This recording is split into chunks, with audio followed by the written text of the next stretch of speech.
십자가에 달린 강도는 성경 이야기 전체에서 가장 흥미로운 인물 중 하나입니다. 인류 역사상 가장 어두운 순간에 예수님께서 자신의 생명을 내어주시던 그 순간, 한 사형수가 마지막 숨결 속에서 희망을 발견했습니다.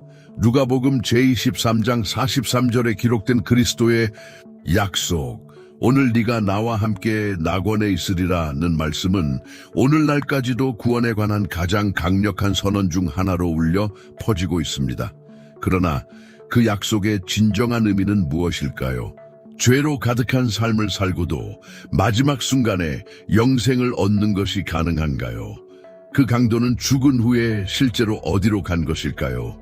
이러한 질문들은 많은 이들의 마음속에 울림을 줍니다. 자신의 부족함을 바라보며 아직도 약속된 낙원에 이를 시간이 남아있을까 고민하는 이들이 있습니다. 예수님은 고통과 버림 속에서 한 죄인에게 마지막 순간의 구원을 허락하셨습니다. 이 행동은 하나님의 은혜가 얼마나 깊은지를 보여줍니다. 그러나 이 이야기가 무책임한 삶을 정당화해 주는 것일까요? 아니면 그 십자가 위의 말 속에는 더 깊은 뜻이 담겨 있는 것일까요? 성경에서 자주 언급되는 낙원은 평화와 화해의 상징으로 등장하지만 동시에 이해해야 할 신비한 개념이기도 합니다. 강도에게 주신 약속은 단순히 그리스도의 자비를 드러낸 것이 아니라 죽음 이후의 삶, 영의 의식, 구원의 희망에 대한 빛을 비추는 말씀이기도 합니다. 요한복음 제19장 30절에서 예수님은 다 이루었다라고 선포하시며 구원의 사역을 완성하셨습니다. 그러나 그 이후 강도의 영적인 여정은 지금도 수세기를 넘는 신학적 논쟁을 불러일으킵니다. 이것은 단지 십자가에 달린 한 사람의 운명이 아니라 하나님의 은혜 결정의 시기, 하나님의 약속의 신실함에 대한 영원한 진리를 드러내는 이야기입니다.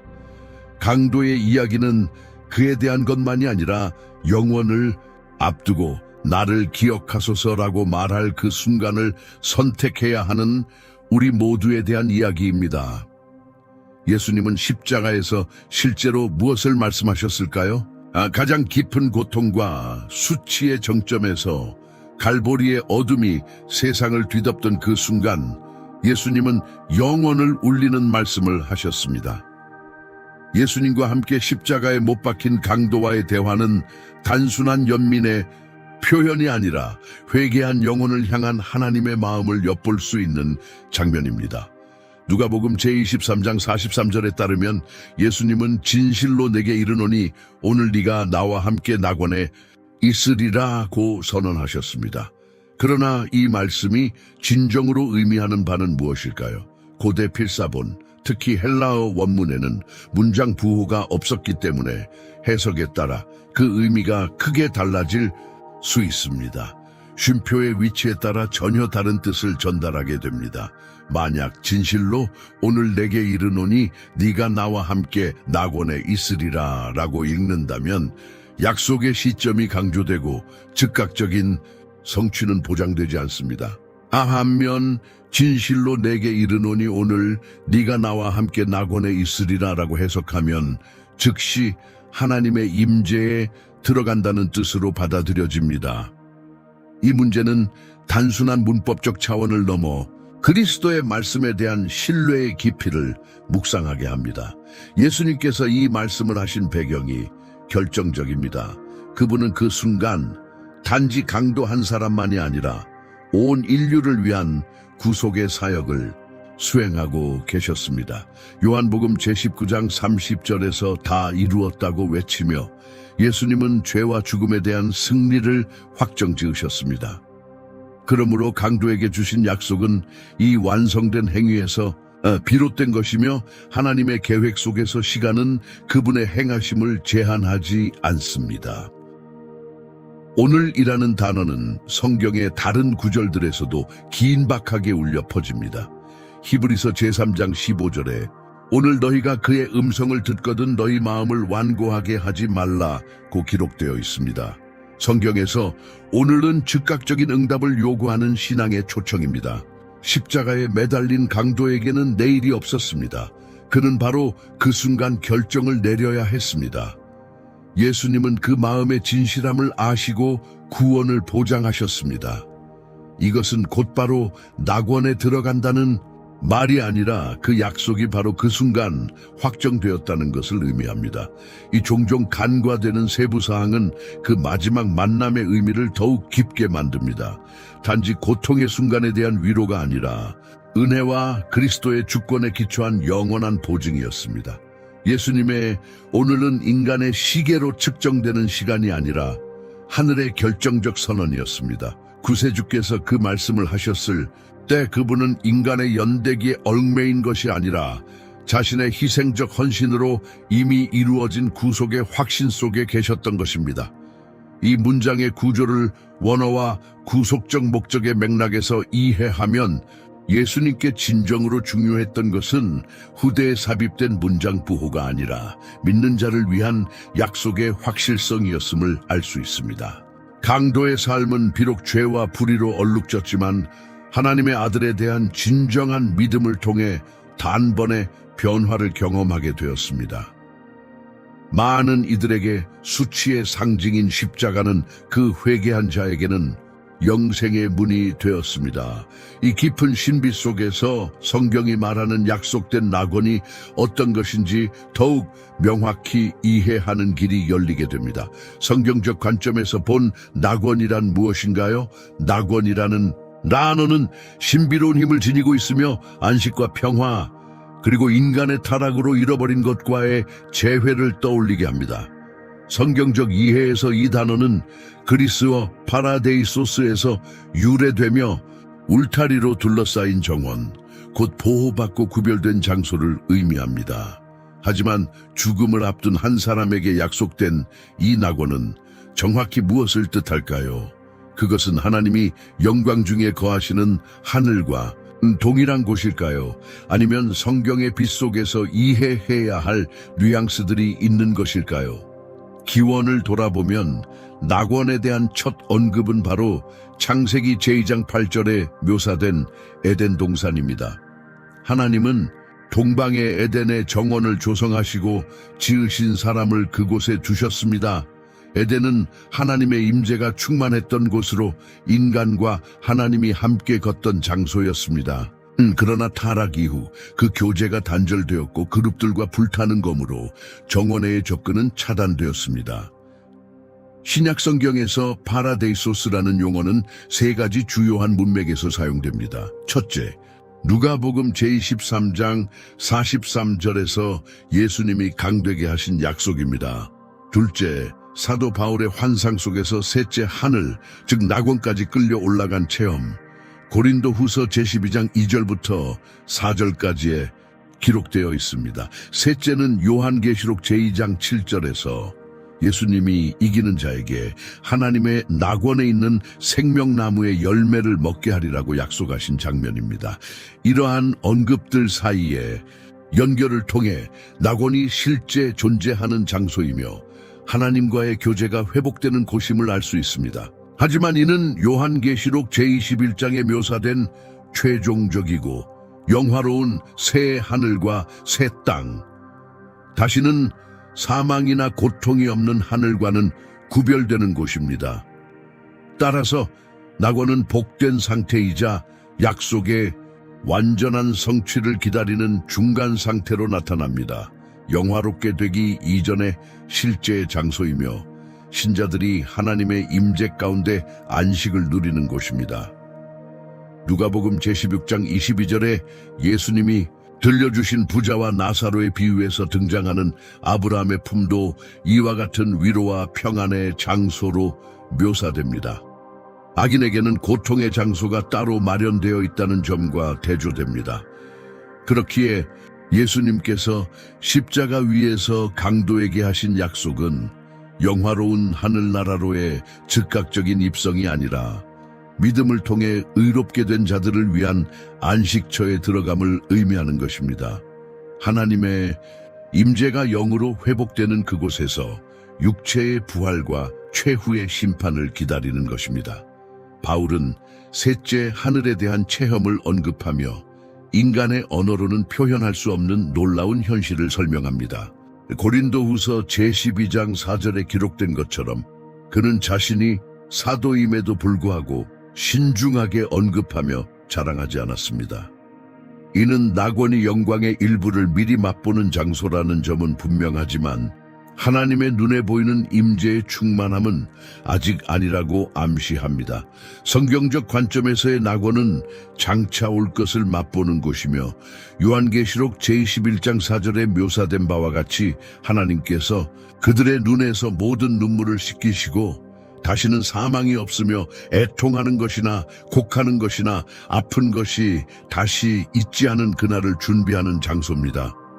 이러한 깊이 있는 이해는 십자가에서 마지막 순간까지 믿음을 고백했던 강도에게 주어진 약속의 의미를 더 넓게 비추어 줍니다.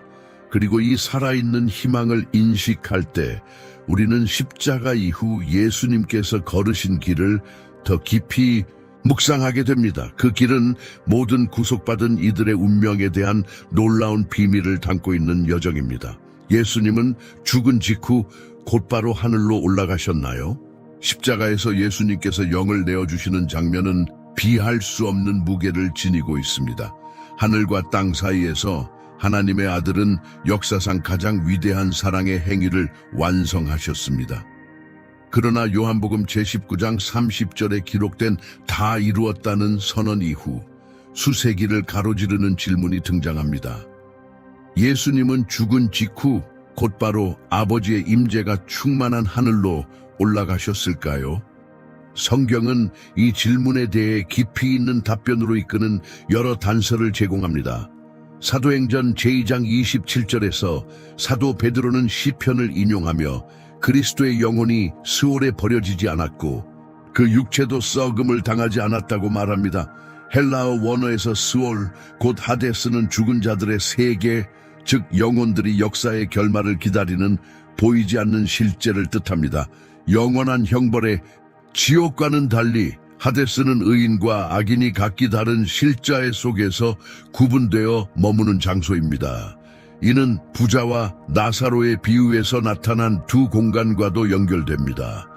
또한 에베소서 제4장 8절부터 10절까지에서 사도 바울은 예수님께서 하늘에 오르시기 전에 먼저 땅의 가장 낮은 곳으로 내려가셨다고 밝힙니다. 이는 갇히기 위해서가 아니라 자신의 승리를 선포하고 오랫동안 메시아를 기다리던 자들을 해방시키기 위함이었습니다. 이 내려가심은 패배가 아니라 죽은 자들 가운데서도 구속의 계획을 시작하는 신적 전략의 일부였습니다. 이러한 진리는 베드로의 첫 번째 서신 제3장 18절부터 20절에서도 반복됩니다. 그리스도께서 감옥에 있는 영들에게 전파하셨다고 기록되어 있는데 이 전파는 두 번째 구원의 기회가 아니라 십자가의 승리를 온 피조물에게 선포하신 것입니다. 그리고 결정적인 단서가 요한복음 제2장 17절에서 발견됩니다. 막달라 마리아와의 만남에서 예수님은 나를 붙들지 말라. 내가 아직 아버지께 올라가지 아니하였노라고 말씀하십니다. 예수님께서 아직 아버지께 올라가지 않으셨다고 밝히신 것은 죽음과 부활 사이에 그분의 활동이 다른 영역에서 이루어졌다는 것을 의미합니다. 이는 예언자들이 이미 예고했던 일의 성취였습니다. 이러한 예수님의 영적 이동은 십자가에서 강되게 하신 약속을 부정하는 것이 아니라 더 깊이 있는 차원에서 설명해 주는 것입니다. 그 약속된 낙원은 그 순간 아버지의 영화로운 임재가 있는 천국이 아니라 구속받은 자들이 약속의 성취를 기다리는 안식의 장소였습니다. 십자가에서 완성된 사역으로 인해 이제 그 약속은 철저히 확정된 것이었습니다. 예수님께서 죽은 후 걸으신 이 보이지 않는 여정은 구속의 위대함을 드러냅니다. 그분은 단지 우리의 죄를 위해 죽으신 것이 아니라 죽음의 권세를 이기시고 인류에게 막혀있던 길을 여신 것입니다. 십자가는 예수님의 생애의 끝이 아니라 믿는 모든 이들을 위한 새로운 영적 현실의 문이었습니다. 예수님께서 즉시 하늘로 가지 않으시고 먼저 아브라함의 품에 있는 자들을 해방하시기 위해에 내려가셨다는 사실을 이해하면 십자가의 강도에게 주어진 약속을 더욱 명확히 이해할 수 있습니다. 스승이 하늘과 땅 사이에서 사명을 완수하셨듯 그분을 신뢰한 자들도 이 승리에 참여하게 된 것입니다. 이러한 맥락 속에서 강도에게 주어진 약속은 더 큰 빛과 깊이를 얻게 됩니다. 그리고 이 거룩한 여정을 따라가다 보면 마침내 예수님의 곁에 있었던 그 회개한 자의 영혼이 향한 진정한 목적지가 어디였는지를 이해하는 것이 필수가 됩니다. 강도는 어디로 갔을까요? 예수님께서 오늘 네가 나와 함께 낙원에 있으리라고 말씀하셨을 때 누가복음 제23장 43절에 기록된 그 선언은 영원한 것을 확정짓는 것이었습니다. 불과 얼마 전 자신이 죄인임을 고백하고 예수님의 무죄함을 인정했던 그 강도는 구세주로부터 자신의 영적 운명이 확정되었음을 직접 들은 것입니다. 그러나 예수님의 십자가 이후의 여정을 깊이 이해하면 또 하나의 중요한 질문이 떠오릅니다. 그 회개한 강도가 영적으로 걸었던 길은 과연 어떤 것이었을까요? 십자가 위에서 강도에게 하신 예수님의 약속은 죽음 한가운데서 주어진 생명의 말씀입니다. 이는 단순한 위로가 아니라 그날의 그의 영적 상태가 영원히 변화될 것이라는 엄숙한 선언이었습니다. 마지막 순간에 드러난 진심 어린 회개와 살아있는 믿음은 그 앞에 영원한 안식의 문을 열어주었습니다. 하나님의 약속에 대한 신실함은 회개한 죄인이 소망을 둘 수 있는 반석입니다. 그러나 이 약속이 곧바로 천국으로의 완전한 입성을 의미하는 것은 아니라는 사실을 이해하는 것이 중요합니다. 요한복음 제2장 17절에서 예수님께서도 아직 아버지께 올라가지 않으셨다고 말씀하셨기 때문입니다.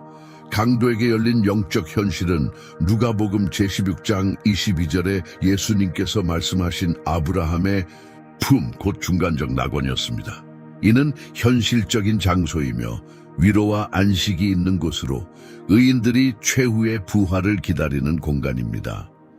히브리서 제9장 27절부터 28절은 사람이 한번 죽는 것은 정해진 것이요 그 후에는 심판이 있다고 가르칩니다.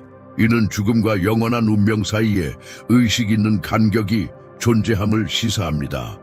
십자가의 강도에게 있어 그날은 고통의 시작이 아니라 살아있는 소망 속에서의 기다림의 시작이었습니다. 그것은 고난이 아니라 하나님의 아들이신 예수님의 말씀으로 확증된 안식의 시간입니다.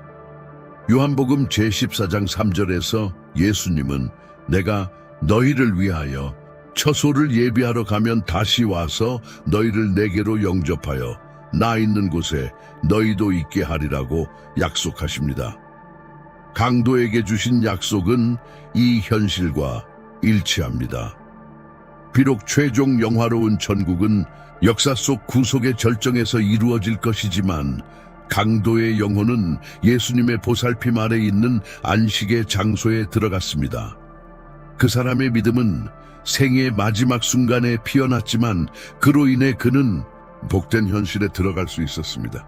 이는 구원의 본질에 대해 더 깊은 진리를 드러냅니다. 구원은 노력으로 쟁취하는 것이 아니라 하나님의 은혜에 대한 믿음으로 받는 선물입니다. 강도는 선행으로도 오랜 헌신으로도 아니라 하나님의 은혜에 응답한 믿음으로 구원에 이른 것입니다.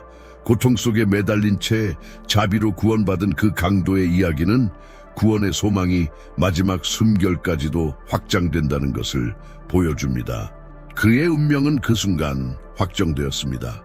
그것은 공로 때문이 아니라 영혼을 여실 수 있는 분께 믿음을 둔 결과였습니다. 이러한 이해에서 출발하면 낙원, 하늘, 그리고 하나님의 나라 사이에 차이를 더욱 깊이 있게 탐구할 필요성이 자연스럽게 떠오릅니다. 이 개념들은 종종 혼동되지만 하나님의 구속 계획을 온전히 이해하고자 하는 이들에게는 중요한 계시를 담고 있습니다. 낙원, 하늘 혹은 하나님의 나라, 도대체 어떤 차이가 있을까요? 성경의 첫 기록들부터 하나님과의 완전한 교제를 향한 인간의 갈망은 가장 깊은 영적 목마름으로 울려 퍼집니다. 낙원, 하늘, 그리고 하나님의 나라는 이러한 소망을 표현하는 개념들이지만 각각은 구속사의 흐름 속에서 하나님의 계획을 서로 다른 측면으로 드러냅니다. 성경적 맥락에서의 낙원은 먼저 창세기 제2장 8절에 묘사된 에덴으로 등장합니다. 하나님께서 친히 심으신 정원, 창조주와 피조물 사이의 교제가 완전했던 장소입니다. 인간의 타락 이후 이 접근은 중단되었습니다. 그러나 안식과 축복의 장소로 돌아갈 것이라는 약속은 살아있었습니다. 누가복음 제23장 43절에서 예수님께서 십자가에 달린 강도에게 약속하신 낙원은 최종적인 천국이 아니라 중간적 실제를 가리킵니다. 즉 구속의 완성을 미리 맛보는 복된 상태입니다. 사도 바울은 고린도후서 제12장 2절부터 4절에서 자신이 셋째 하늘 곧 낙원으로 끌려간 체험을 전합니다. 이 체험은 낙원이 요한계시록 제21장에 묘사된 영화로운 새 예루살렘과는 구별된 영적 장소임을 나타냅니다. 새 예루살렘은 하나님께서 인간들과 영원히 함께 거하시는 궁극적인 천국입니다. 따라서 낙원은 이미 존재하는 실제이며 의인들이 죽음 이후 부활을 기다리는 안식의 장소입니다. 위로와 평화가 있는 실제 장소이지만 여전히 임시적인 공간으로 모든 것이 완전히 회복되기 전의 상태입니다. 반면 성경에서 말하는 하늘은 어린 양의 피로 씻긴 자들의 궁극적인 목적지로 소개됩니다. 요한계시록 제21장 4절에서 요한은 약속의 완전한 성취를 보게 됩니다. 하나님이 그들의 눈에서 모든 눈물을 씻기심에 다시는 사망이 없고 애통하는 것이나 곡하는 것이나 아픈 것이 다시 있지 아니하리니 처음 것들이 다 지나갔음이로라. 하늘은 영원한 거처이며 몸과 영혼이 다시 결합하여 지극히 높으신 하나님의 영광 앞에서 영원히 거하게 되는 최종 단계입니다. 낙원과 하늘 사이에는 연결고리가 있습니다. 그것은 바로 부활입니다. 마지막 심판의 날이 올 때까지 의인들은 낙원에서 기다리며 고린도전서 제15장 51절부터 53절에 기록된 바와 같이 그들의 몸이 변화될 순간을 기다립니다. 그제야 그들은 영화로운 천국에 온전히 들어가고 모든 것이 새로워지며 하나님과의 영원한 교제가 완성됩니다. 하나님의 나라는 또 다른 차원을 보여줍니다. 그것은 단지 장소가 아니라 창조주 하나님의 주권적 통치를 의미합니다. 누가복음 제17장 21절에서 예수님은 하나님의 나라는 너희 안에 있느니라고 말씀하십니다. 하나님의 나라는 예수님의 초림으로 시작되어 성령을 통해 확장되며 오늘날 세상 속에서 보이지 않는 방식으로 역사하고 있습니다. 그것은 믿는 자들의 마음에서 드러나고 정의의 확산과 복음의 선포를 통해 나타납니다. 그러나 하나님의 나라는 마지막에 가시적으로도 완전히 드러날 날을 기다리고 있습니다. 마태복음 제25장 31절에서 예수님은 인자가 자기 영광으로 모든 천사와 함께 올 때에 자기 영광의 보좌에 앉으리니 라고 말씀하십니다. 그날 지금은 믿는 자들 안에서 역사하는 영적 통치가 온 피조물 위에 완전하게 세워질 것입니다. 결국 낙원은 임시적 안식처이며 하늘은 영원한 목적지이며 하나님의 나라는 모든 피조물 위에 점진적으로 드러나는 하나님의 주권적 통치입니다. 이 각각은 에덴에서부터 새 예루살렘에 이르기까지 하나님께서 이루어 가시는 구속 계획 속에서 특정한 역할을 감당합니다. 이 차이를 이해하는 것은 이 땅에서의 삶이 끝난 후 각 영혼이 걸어가야 할 여정을 분별하는 데 있어 매우 중요합니다. 십자가의 강도가 그날 낙원으로 인도받은 것처럼 오늘날도 그리스도께 자신의 삶을 맡기는 모든 이들은 하나님의 보이지 않는 나라에 속하게 되며 언젠가 하늘의 영광을 눈으로 보게 될 날을 기다리게 됩니다. 이제와 아직 이루어지지 않은 사이 이미 정복되었지만 아직 완전히 드러나지 않은 그 여정을 따라가다 보면 우리는 죽음 이후 영혼에게 일어나는 일에 대한 깊은 묵상을 하게 됩니다. 이는 영혼을 소망하는 모든 이에게 반드시 필요한 질문입니다. 죽음 이후의 의식, 계속하기 전에 이 콘텐츠가 당신의 삶의 축복이 되었다면 좋아요, 댓글, 공유를 부탁드립니다. 아멘이라는 한마디가 더 많은 이들에게 이 메시지를 전하는 데 큰 도움이 됩니다. 채널을 구독하시고 이 채널에 후원하고 싶으시다면 슈퍼챗이나 멤버십으로 함께 해주세요. 여러분의 참여는 우리가 더 깊은 연구와 개선을 지속할 수 있도록 큰 힘이 됩니다. 계속해서 죽음은 많은 이들에게 가장 큰 신비입니다. 인간의 마음을 가장 괴롭히는 질문 중 하나는 바로 이것입니다. 마지막 숨결 이후에 무슨 일이 일어날까? 영혼은 부활의 날까지 깊은 잠에 빠지는 것일까요? 아니면 다른 차원에서 의식 있는 상태로 마지막 결말을 기다리게 되는 것일까요? 성경은 죽음 이후에도 영혼이 의식을 유지한다는 명확한 증거를 제시합니다. 가장 생생한 예는 누가복음 제16장 19절부터 31절까지 기록된 부자와 나사로에 대한 예수님의 비유입니다. 이 비유에서 두 인물은 죽음 이후에도 완전히 의식이 있는 상태로 묘사됩니다.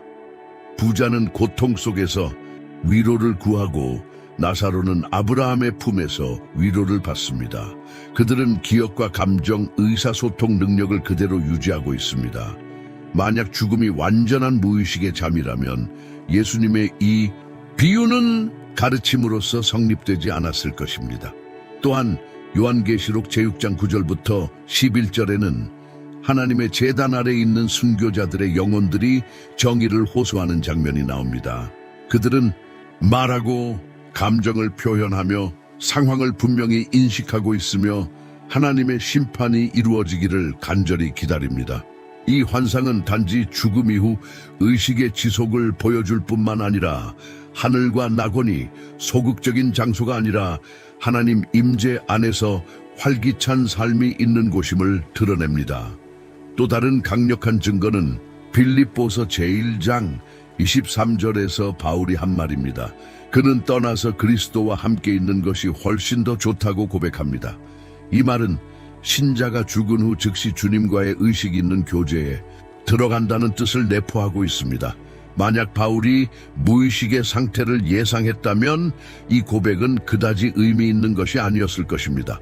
반면 성경에는 죽음을 잠이라고 표현하는 구절도 있습니다. 예수님은 요한복음 제11장 11절에서 나사로의 죽음을 잠들었다고 표현하시며 바울도 데살로니가전서 제4장 14절에서 잠든 자들이라는 표현을 사용합니다.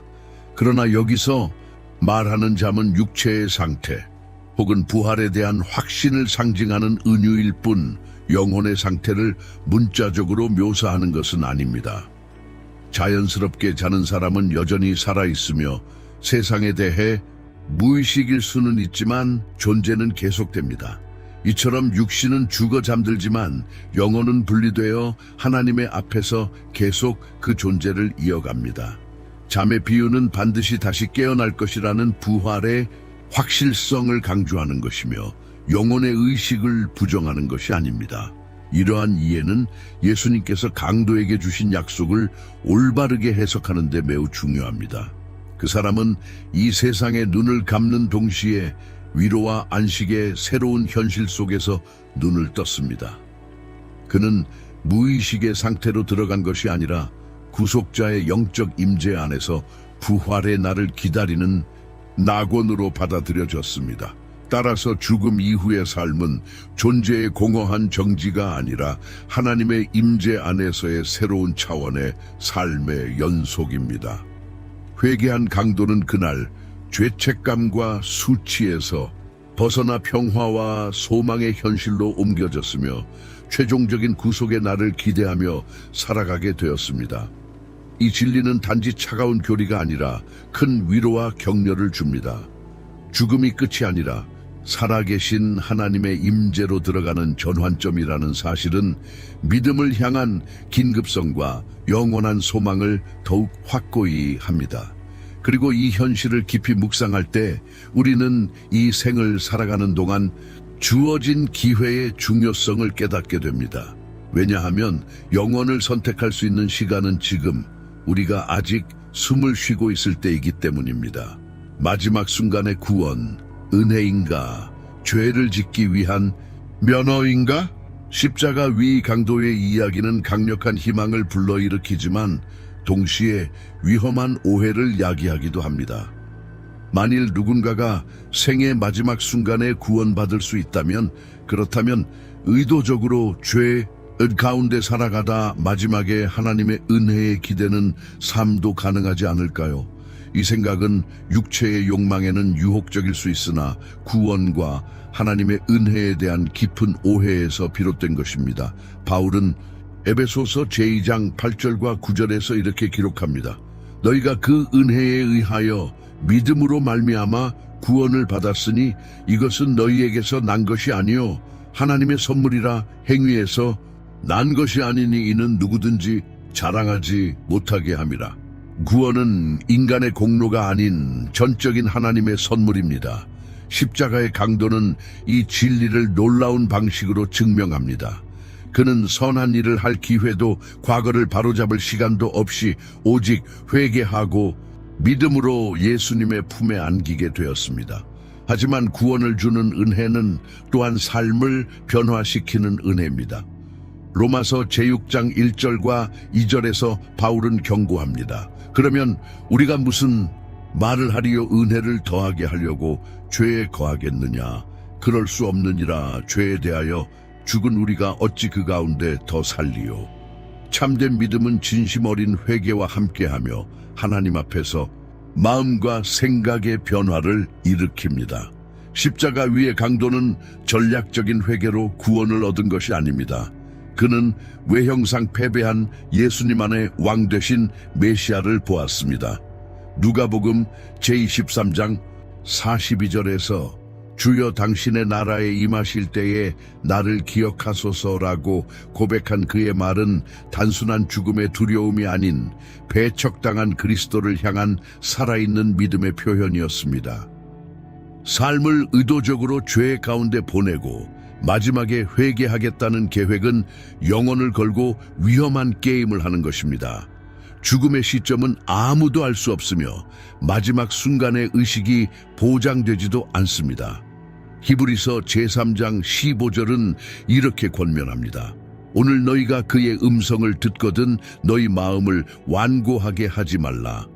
마지막 순간의 구원은 가능하지만 그것을 계획하며 죄 가운데 거하는 삶은 하나님의 부르심을 거절하는 것입니다.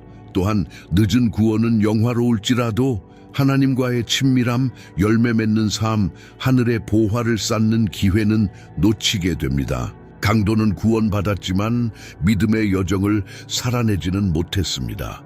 마태복음 제6장 20절에서 예수님은 오직 너희를 위하여 보물을 하늘에 쌓아두라고 가르치십니다.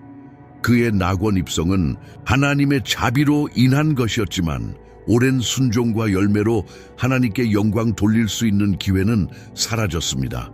은혜는 죄를 짓기 위한 허가증이 아니라 새 삶을 살 수 있는 능력입니다. 예수 그리스도 안에서 받은 은혜의 깊이를 아는 자는 더 이상 옛 삶으로 돌아가고자 하지 않습니다. 진정한 은혜에 대한 응답은 순종과 사랑이지 방종이 아닙니다. 그러므로 십자가 위의 강도를 바라볼 때 우리는 마지막 순간까지 회개한 자에게 열려있는 구원의 문을 보게 됩니다. 그러나 동시에 우리는 하나님의 인내를 남용하지 말고 영혼을 결정짓는 이 선택을 지금 살아있는 이 순간에 해야 함을 깨닫게 됩니다. 이해가 깊어지면 우리는 또 하나의 중요한 질문으로 이끌리게 됩니다. 믿음으로 구원받은 자들 사이에서도 영원한 보상은 모두 동일할까요? 보상 갈라르돈, 하늘에서 모두가 같을까? 예수 그리스도를 믿는 모든 이에게 주어지는 구원의 은혜는 동일합니다.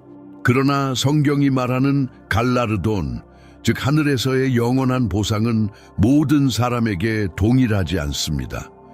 구원은 믿음을 통해 거저 주어지는 입장이지만 갈라르도는 이 땅에서의 순종, 섬김, 충성에 따라 결정되는 하늘의 영계입니다. 사도 바울은 고린도후서 저장 10절에서 분명히 말합니다. 이는 우리가 다 반드시 그리스도의 심판대 앞에 나타나게 되어 각각 선악간에 그 몸으로 행한 것을 따라 받으려 함이라. 이 심판은 정죄가 아닌 평가입니다.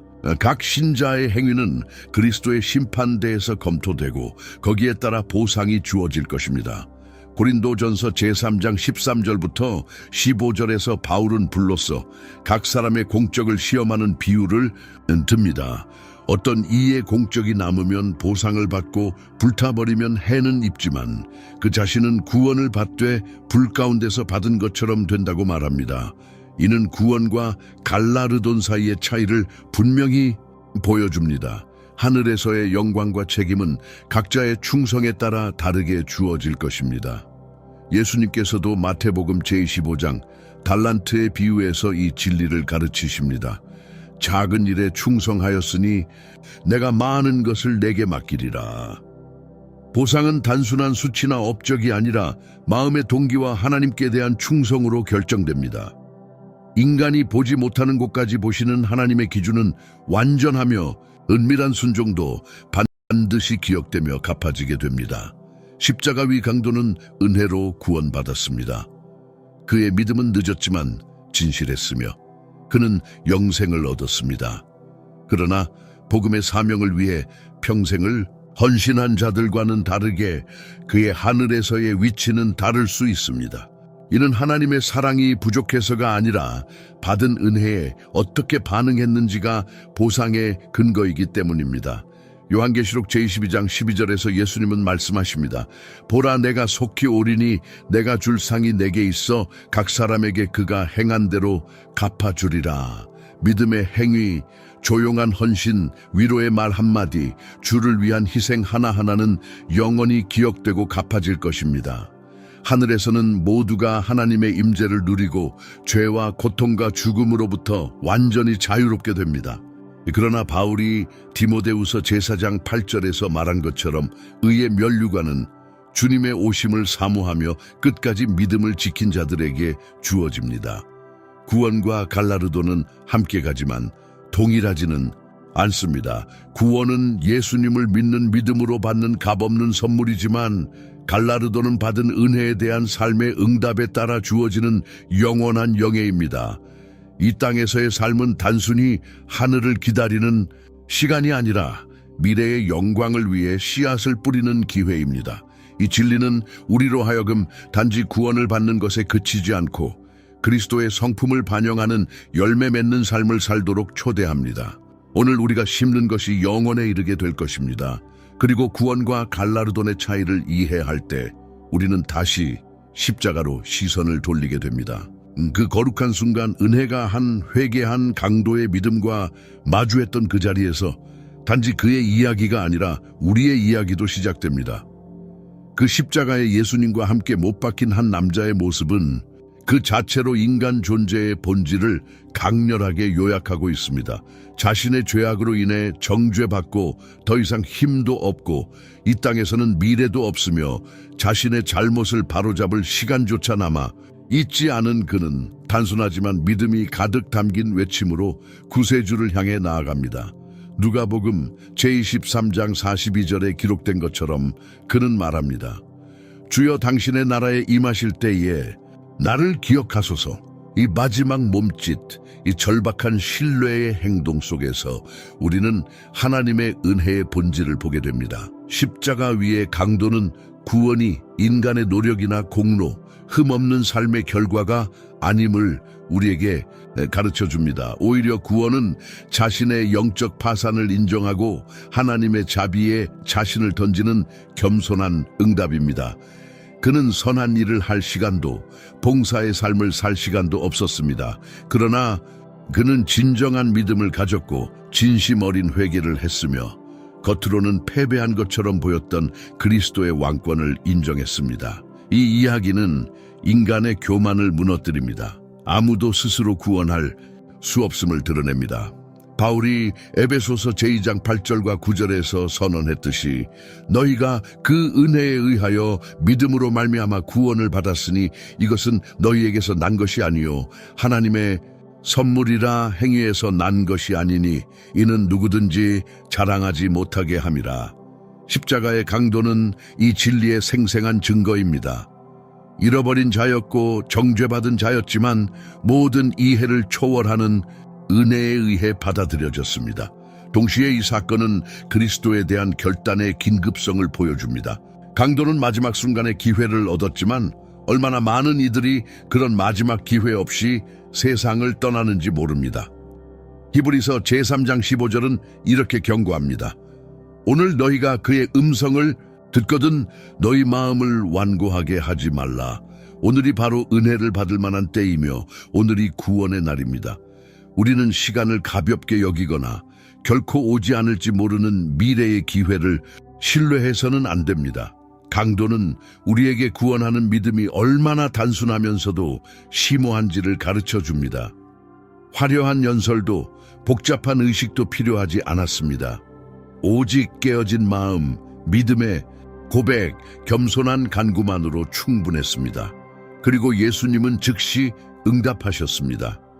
이는 시편 51편 17절이 말하는 것처럼 하나님께서 상한 심령과 통회하는 마음을 멸시하지 않으심을 증명합니다.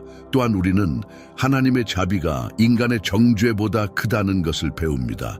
세상의 눈으로 볼 때 그 사람은 희망 없는 실패자에 불과했습니다. 그러나 예수님의 눈에는 그 역시 자신의 피를 흘려 구원할 가치가 있는 귀한 영혼이었습니다. 많은 사람들에게 십자가는 끝이었지만 그 강도에게는 영원한 생명으로 들어가는 문이 되었습니다. 이 이야기는 우리 자신의 삶을 돌아보게 만듭니다. 우리가 아무리 멀리 떠났더라도 아무리 깊이 떨어졌더라도 하나님의 은혜는 여전히 우리를 붙잡을 수 있습니다.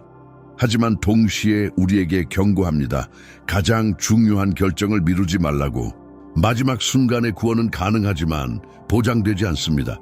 불확실한 기회에 운명을 맡기는 것은 영혼을 위험에 빠뜨리는 것입니다. 십자가의 강도는 지금 이 순간 은혜의 시간이 아직 우리 앞에 펼쳐져 있을 때 예수님을 온전히 신뢰하라고 우리를 초대합니다. 우리의 필요를 인정하고 자비를 간구하며 남은 삶을 하나님의 영광을 위해 살아야 한다고 초대합니다. 십자가와 그 회개한 강도를 바라볼 때 우리는 모든 믿는 자를 위해 낙원의 문을 여시는 구세주의 헤아릴 수 없는 사랑을 봅니다. 그리고 이 영혼의 한 조각을 통해 우리는 단순히 믿는 것에 그치지 않고 우리를 먼저 사랑하신 이에게 합당한 삶을 살도록 부름을 받습니다. 믿음 안에 견디며 약속이 완전히 성취될 그 영광스러운 날을 준비하면서 말입니다. 오늘날에도 그 동일한 약속은 살아있습니다. 낙원의 문은 여전히 믿음으로 예수께 나오는 모든 이들에게 열려 있습니다. 과거가 어떠했는지, 상처가 얼마나 깊은지, 죄의 무게가 얼마나 무거운지는 중요하지 않습니다. 하나님의 은혜는 그 모든 것을 초월합니다. 그리스도의 십자가는 단순히 고통의 상징이 아니라 믿는 자를 위한 구속의 궁극적인 증거입니다. 이 이야기의 모든 장은 우리에게 삶이 짧고 죽음이 확실하며 영원히 우리가 이 땅에서 하는 선택에 의해 결정된다는 사실을 일깨워줍니다. 마지막 숨결과 함께 의식이 사라지는 것이 아니라 우리의 영혼은 지금 이 순간 선택한 길에 따라 그 운명을 맞이하게 됩니다. 십자가 위의 강도의 이야기는 단지 개인적인 구원의 기록만이 아닙니다. 그것은 모든 인류를 향한 하나님의 초청장을 담고 있습니다. 우리가 얼마나 오랫동안 잘못된 길을 걸었는지, 과거에 어떤 실수를 했는지, 우리의 실패가 얼마나 깊었는지와 상관없이 하나님의 은혜는 여전히 우리를 향해 열려 있다는 선언입니다. 하나님께서 찾으시는 것은 완벽한 삶이 아니라 진심으로 그분을 찾는 마음입니다. 시편 91편 15절에서 하나님은 이렇게 말씀하십니다. 그가 나를 사랑한즉 내가 그를 건지리라. 그가 내 이름을 안즉 내가 그를 높이리라. 강도는 마지막 순간에라도 예수님을 신뢰하며 부르짖었고 그 한마디로 영원한 운명이 바뀌었습니다. 이것은 오늘 우리에게도 동일하게 적용됩니다. 과거가 아무리 어두워도 삶이 아무리 부서져 있어도 예수님께 나아가는 진실한 마음은 새로운 시작을 가능하게 합니다. 십자가 위에서 강도에게 열렸던 낙원의 문은 지금 이 순간에도 우리 각자에게 열려 있습니다. 하지만 우리는 이 진리를 오해해서는 안 됩니다. 은혜는 값싼 것이 아닙니다. 그것은 하나님의 아들의 희생 위에 세워진 것입니다.